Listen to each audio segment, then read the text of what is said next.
بسم اللہ الرحمن الرحیم۔ دوستو، آج ہم ایک مسئلہ بیان کرتے ہیں کہ ٹیلی فون پر نکاح کرنے کا شرعی حکم۔ آج کل کچھ دوست کہتے ہیں کہ ٹیلی فون پر نکاح کر لیں، لڑکی اور لڑکے کا سامنے ہونا کوئی ضروری تھوڑی ہے، ٹیلی فون پہ نکاح کر لیتے ہیں۔ تو اس کا شرعی حکم کیا ہے؟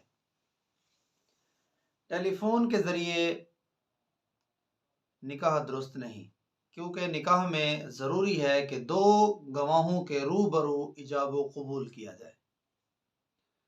قدوری شریف کی عبارت ہے صفحہ نمبر 178 میں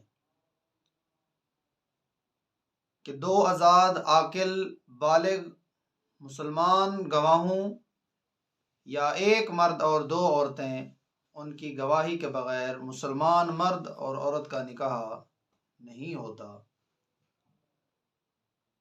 اس کے علاوہ وہ گواہ عادل ہوں یا نہ ہوں یہ شرط نہیں ہے کہ وہ عادل ہیں، انصاف کرنے والے ہیں یا نہیں ہیں۔ فرض کر لیں کہ خالد جو کہ پاکستانی شہری ہے، اس نے اپنا نکاح امریکن شہری یعنی فرض کرتے ہیں کسی زینب سے ٹیلی فون پر کر لیا، تو خالد اور بشرا کا ٹیلی فون کے ذریعے ہونے والا نکاح بغیر گواہوں کے ہوگا، جو کہ درست نہیں ہے۔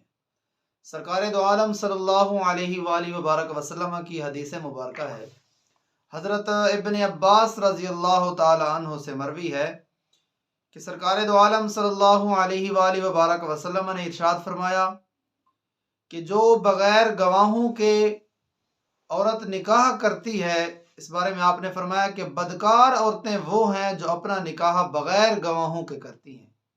سرکار دو عالم نے سخت وعیداً یہ حکم فرمایا کہ جو عورتیں بغیر گواہوں کے نکاح کرتی ہیں وہ بدکار ہیں۔ ممکنہ صورت ایک علماء نے نکالی ہے کہ جس سے پھر نکاح ہو جاتا ہے کہ لڑکی لڑکا اگر موجود نہ ہوں، وہ یہ ہے کہ ٹیلی فون پر نکاح درست ہونے کی صورت یہ ہے کہ لڑکی یا لڑکا یعنی ان میں سے کوئی ایک کسی کو ٹیلی فون یا خط کے ذریعے وکیل بنا لے، یعنی کسی شخص کو وکیل بنا لے کہ تو میرا وکیل بن جانا، میں نہیں آ سکتا، میری جگہ پہ ایجاب و قبول تو کرے گا۔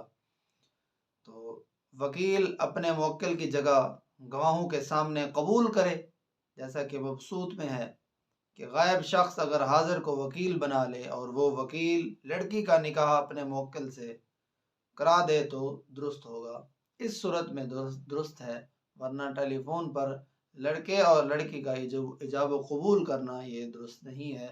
حدیث مبارکہ بھی آپ نے سماعت کر لی اور قدوری شریف کی عبارت بھی آپ نے سماعت کر لی۔